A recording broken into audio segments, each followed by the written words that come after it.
Analíticos e dialéticos falam, mas não se entendem. Um grupo não compreende o que o outro grupo está a dizer. O problema, no fundo, é um problema de sintaxe.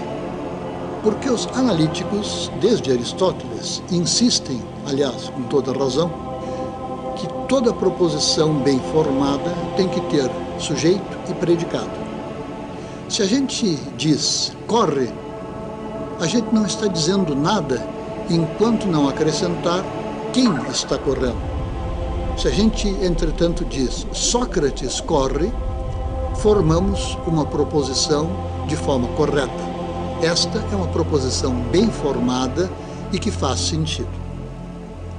Ora, os dialéticos, desde Platão, não costumam usar aquilo que os analíticos chamam de proposições bem formadas, isto é, constituídas de sujeito e de predicado. Platão fala do jogo dos opostos, a mesmice e a alteridade, o repouso e o movimento, o ser e o não ser.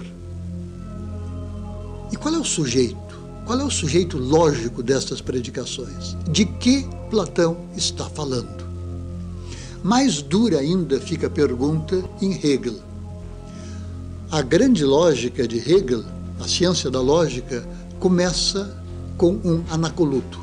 Ser, o ser indeterminado, ser sem nenhum conteúdo. E a gente pergunta, tudo bem? Este ser é sujeito ou é predicado? Se ele é sujeito, falta o predicado. Se ser é predicado, falta o sujeito. De que Hegel está falando? Nós sabemos, pela introdução que Hegel faz na lógica da enciclopédia, de que todas as categorias da lógica, ser, nada, devir, etc., são predicados. Mas predicados de quê? De quem? De que Hegel está falando quando ele diz é ser, é nada, é devir, é espírito, é matéria, é natureza, é ideia absoluta. Este problema é um problema de compreensão.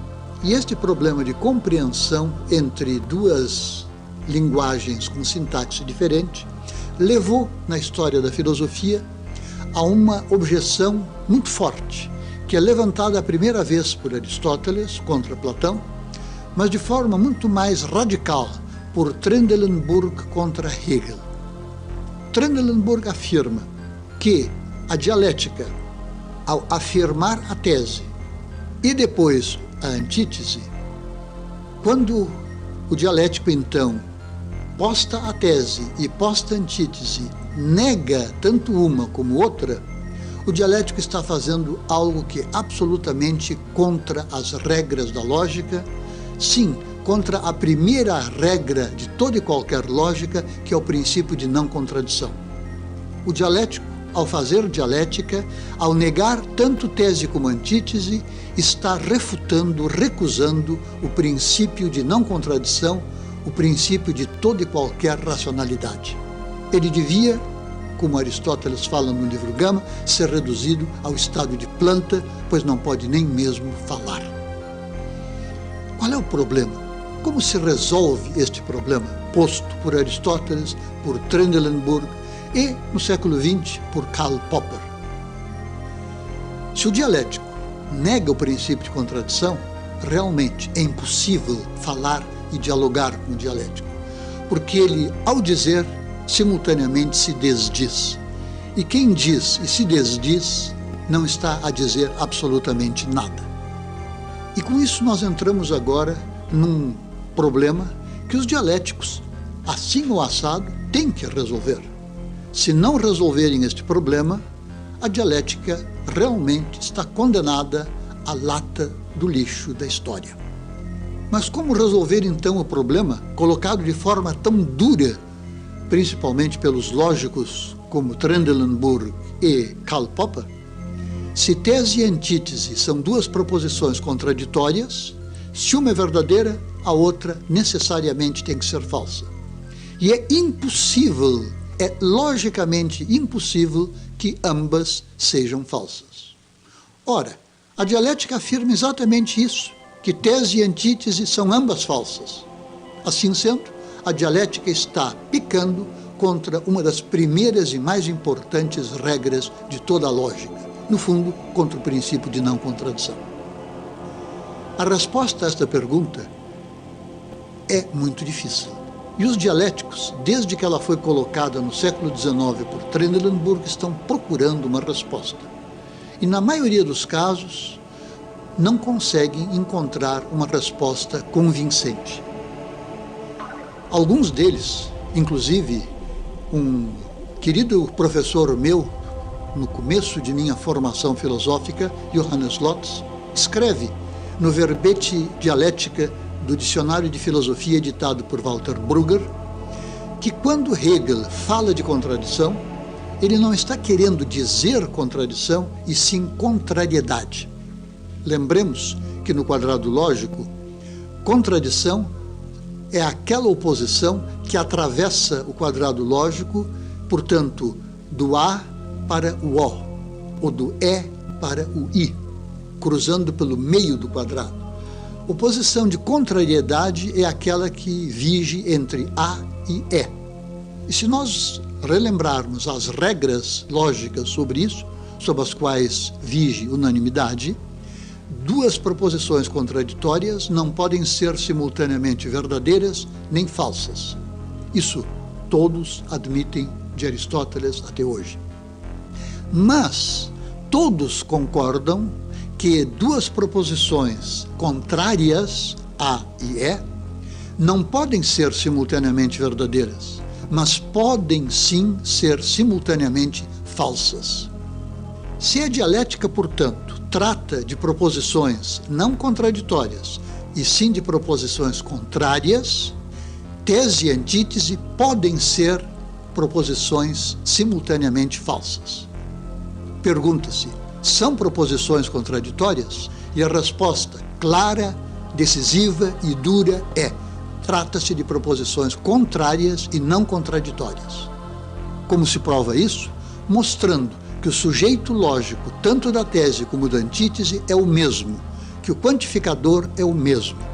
Hegel, na enciclopédia, diz que o sujeito lógico de todas as categorias é o absoluto. O absoluto é ser, o absoluto é nada. O sujeito é o mesmo, o quantificador não mudou.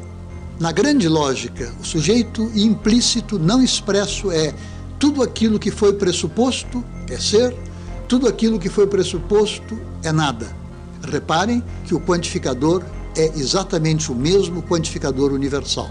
Assim sendo, fica demonstrado que o quantificador não mudou e que se trata, neste caso, de proposições contrárias e não contraditórias. Quando Hegel e os dialéticos falam em contradição, eles querem dizer aquilo que hoje os lógicos chamam de contrariedade. E a objeção de Popper fica assim bem resolvida. E um dos grandes óbices para este diálogo entre analítica e dialética fica removido.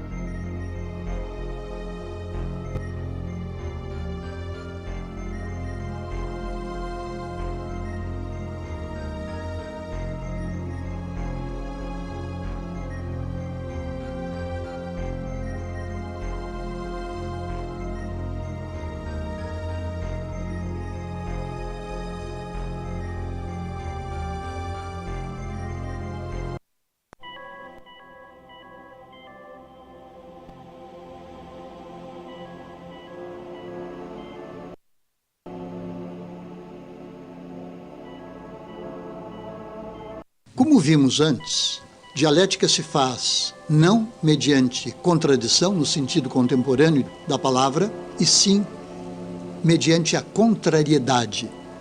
Daí a dialética entre mestre e discípulo. Mestre e discípulo não se opõem como polos contraditórios. Não, mestre e discípulo se opõem por contrariedade, e existe uma relação dinâmica entre eles. O mestre é mestre porque quer e pode ensinar. O discípulo é discípulo porque quer aprender. Mestre e discípulo entram numa relação dialética que inicialmente é assimétrica mas que, no decorrer do aprendizado, vai se tornando menos assimétrica até ficar uma relação simétrica. E neste exato momento, o discípulo deixa de ser discípulo e fica mestre como o mestre. A gente vê neste processo como a assimetria que ocorre vai sendo superada e guardada numa relação que continua dinâmica, mas em que a unidade é acentuada. Voltando àquilo que nós vimos antes, esta relação e todas as relações dialéticas são relações que se predicam da totalidade. Então, tanto mestre e discípulo, como senhor e escravo, como qualquer outra relação que seja realmente dialética, mesmice, alteridade, repouso e movimento, são predicados de um sujeito que é sempre o absoluto, a totalidade. A totalidade que eu estou pressupondo e que tenho que repor criticamente no sistema. Tudo é ser, tudo é nada, tudo é devir. Ao falar assim, a gente vê com clareza que as oposições dialéticas são, do ponto de vista da terminologia da lógica contemporânea, polos contrários e não polos contraditórios. A dialética, portanto, não nega o princípio de contradição, muito pelo contrário, trabalha com ele. A dialética é de uma extrema coerência lógica. O que ela busca em oposição à analítica é a unidade. A analítica corta e separa, distingue para evitar a contradição.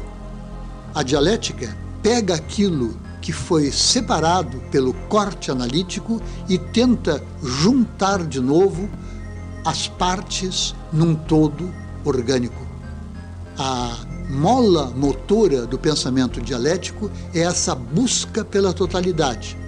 E essa busca impede que a gente, ao fazer oposições de tese e de antítese, de contrários, impede que a gente se agarre a um deles desprezando o outro.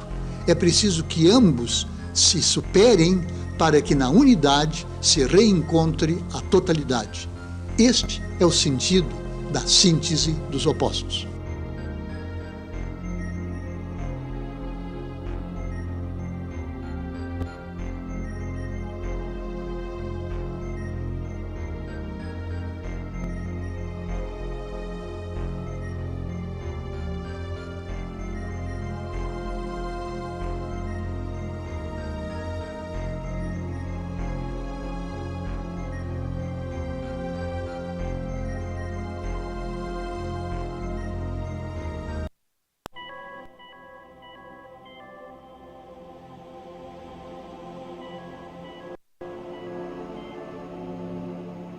A dialética ascendente parte da multiplicidade das coisas e, trabalhando com tese e antítese, ambas erradas, ambas falsas, procura uma síntese. Esta síntese novamente entrará em conflito com uma outra teoria ou proposição, de sorte que se transforma em tese oposta a outra antítese.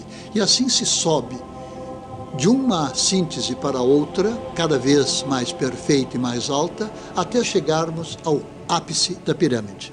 Lá estão os primeiros princípios e é de lá, do ápice da pirâmide, que devemos desenvolver a dialética descendente, que vai, a partir dos primeiros princípios, voltar explicando até as coisas concretas do nosso mundo. A dialética ascendente leva aos primeiros princípios. A dialética descendente parte dos primeiros princípios de volta para as coisas concretas e a multiplicidade deste mundo. A pergunta é, quais os primeiros princípios? Platão tinha dois primeiros princípios, Torren, a unidade, e Aoristos, diás, a dualidade indeterminada, a díade indeterminada. E com estas díades, que partiam de dentro do uno, ele tentava montar a dialética descendente.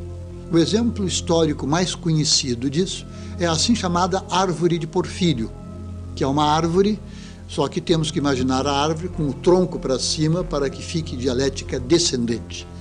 E criando então díades, a gente vai chegando, descendo pelas categorias, até chegar aqui embaixo à definição de homem como animal racional. Perguntando agora, nos dias de hoje, numa reconstrução do sistema neoplatônico, quais seriam os primeiros princípios, eu responderia que seriam os mesmos que Platão formulou e que poderiam ser apenas precisados, acrescentando um princípio que em Platão está implícito. Eu diria que existem hoje 3 primeiros princípios, ou um primeiro princípio com 3 partes. Partes essas absolutamente indispensáveis e constituintes desse princípio. A primeira parte do princípio é a identidade. A identidade diz A, a identidade simples. A identidade iterativa diz A, e 3 pontinhos. É a iteração do A. A identidade reflexa diz que A é igual a A. Este é o primeiro princípio, o princípio da identidade, o princípio da unidade que iterativamente se repete e se replica. O segundo princípio é o princípio da diferença. A diferença surge quando surge um B. O B é diferença, no sentido estrito da palavra, se e quando ele não estiver pré-programado no A e na série de As, ou na identidade de A é igual a A. Quando surge este B, que não está pré-programado, os biólogos mais tarde vão chamar isso de mutação por acaso. Quando surge esse B, esta emergência do novo, este novo que emerge, aí nós temos o princípio da diferença. Sem o que, o mundo ficaria uma identidade vazia, como aquela esfera de Parmênides. E o terceiro princípio é o princípio da coerência. Pois este B que surge ao lado da série, de dentro da série A, às vezes é coerente, às vezes é incoerente. Este B, em certos casos, vai ser anulado, em outros casos ele pode ser transformado para ficar coerente. Ou seja, identidade, diferença e coerência são os 3 momentos constitutivos deste primeiro grande princípio. A identidade dá a força motora da iteração, da reprodução, da replicação. A diferença, o princípio da diferença engendra o novo. E o princípio da coerência faz que este novo, se totalmente incoerente, seja eliminado. Se parcialmente incoerente, seja adaptado de tal maneira que o todo continue coerente. Assim, este primeiro princípio, com suas 3 partes, ou com seus 3 subprincípios, rege o mundo, porque o mundo se desdobra a partir do uno, e a partir do uno vai se especificando, se replicando, se reproduzindo na unidade e ao mesmo tempo engendrando diferenças que, mediante o princípio, o subprincípio da coerência, devem ficar coerentes com o todo. O que não estiver coerente, em lógica, será eliminado como errado. O que não estiver coerente na natureza será eliminado pela assim chamada seleção natural. O que não estiver coerente na metaética é o erro moral, é o pecado, é aquilo que ofende a totalidade e que, como tal, deve ser corrigido pelos agentes morais.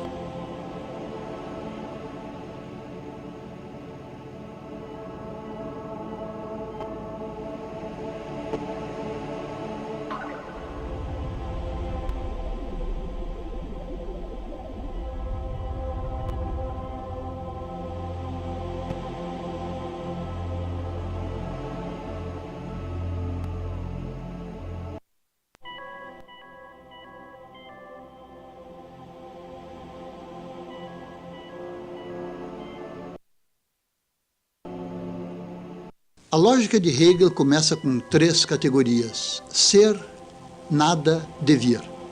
A tese é ser.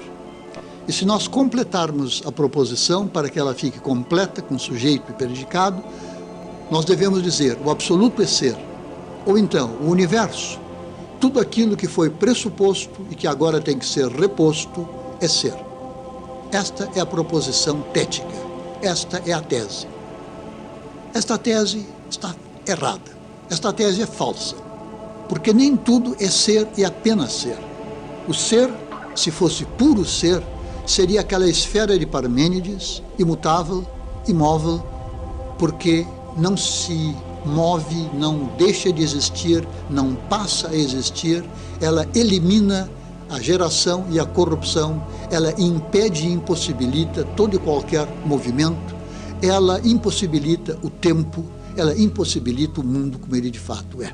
Esta tese de que tudo é ser e apenas ser é a tese de Parmênides e ela é simplesmente falsa. Passemos então à antítese de Hegel. O absoluto é nada. Tudo aquilo que foi pressuposto e que agora deve ser no sistema criticamente reposto é nada. Esta tese é igualmente falsa, porque dizer que tudo é nada não é verdade. Eu sou algo, os meus interlocutores são algo, aqueles com quem eu estou dialogando são algo, esta mesa é algo, os livros são algo. Significa que é falsa a proposição de que tudo é nada. Sendo falsa a tese e sendo falsa também a antítese correspondente, devemos procurar uma síntese num plano mais alto e mais nobre. Esta síntese é o devir. O universo, o absoluto, não é apenas ser, não é também apenas nada. O absoluto é exatamente aquele movimento do ser para o nada e do nada de volta para o ser. O absoluto, o universo, é movimento. O universo não é a fixidez de uma esfera imutável, como pensava Parmênides, nem o nada vazio ao qual não corresponde o nosso mundo, que nega a nossa própria existência e que é negado pelo nosso ato de fala. Não, o universo é movimento, o universo é devir, ele é Werden. De sorte que nós temos, nesta primeira tríade da lógica hegeliana, a síntese, a conciliação entre a filosofia de Heráclito e a filosofia de Parmênides. A tese de que tudo é ser é falsa. A tese de que tudo é nada também é falsa. Correta é a tese de que tudo está em movimento. Correta, portanto, é a esfera de Parmênides se e quando acrescentarmos a ela a ideia de movimento de Heráclito. Tudo flui. Se sobre a esfera de Parmênides corre sempre a água do movimento, nós temos então a imagem perfeita do sistema como ele deve ser. O universo não é puro ser, não é puro nada, o universo é devir. E este conceito de devir vai ser ulteriormente elaborado pelas categorias posteriores até chegarmos às categorias de natureza e de espírito. E assim se constitui o sistema.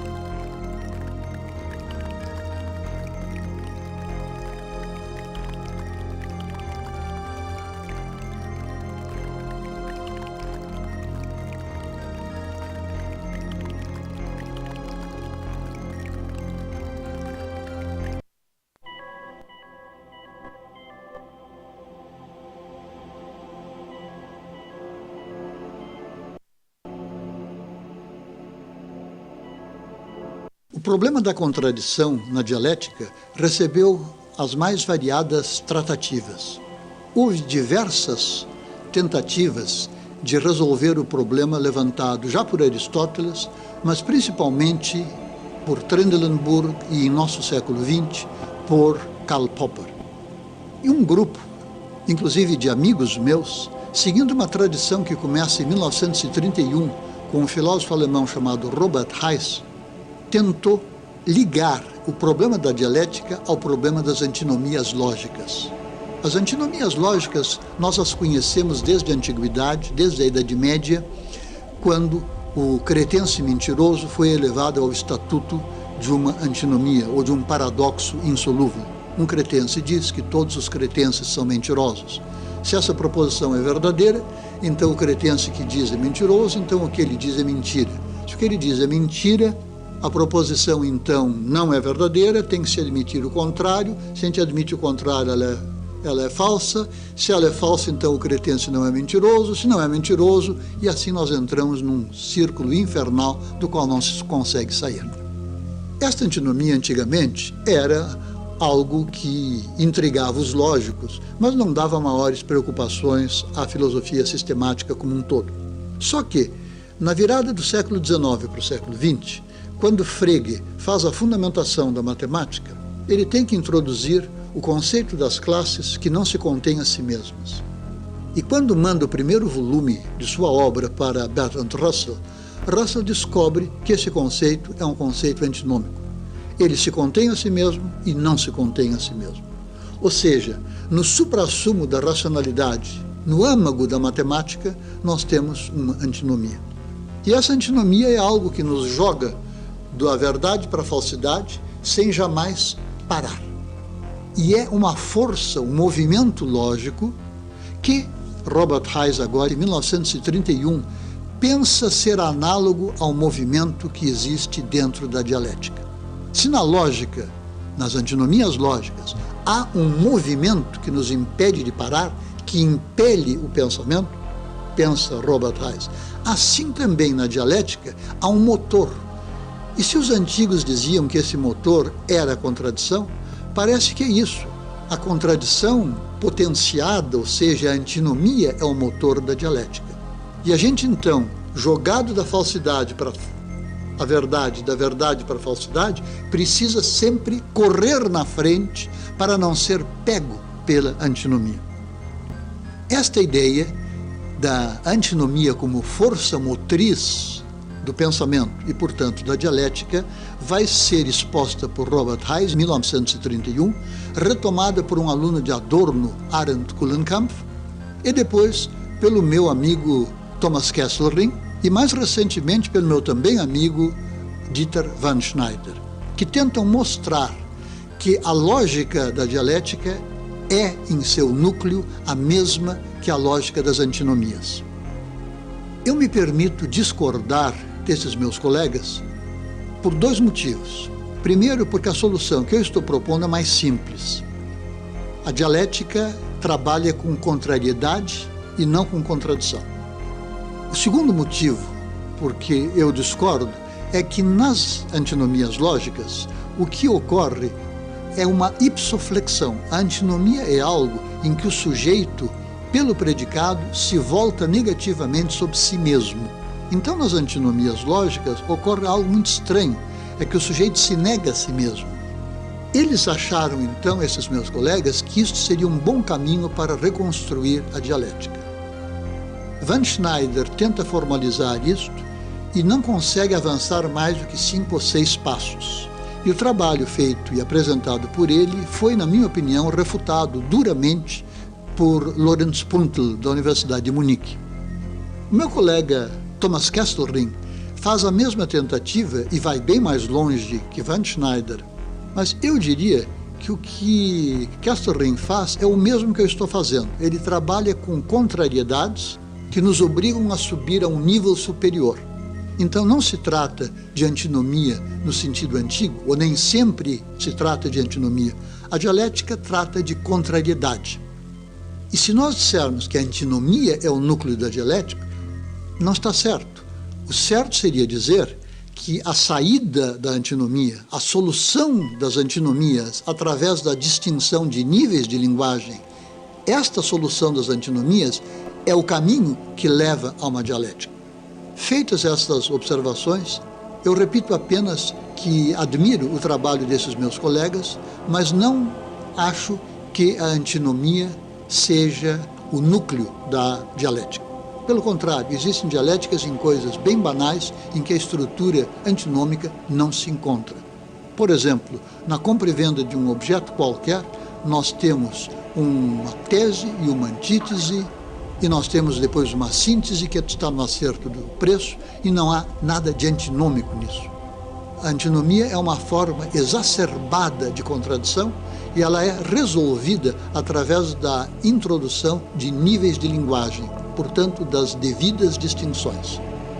E se a gente quiser juntar o tema das antinomias com a dialética, nós temos que novamente voltar àquilo que para mim é o central, qual é o sujeito lógico da proposição dialética, e com isso voltamos à teoria anteriormente proposta.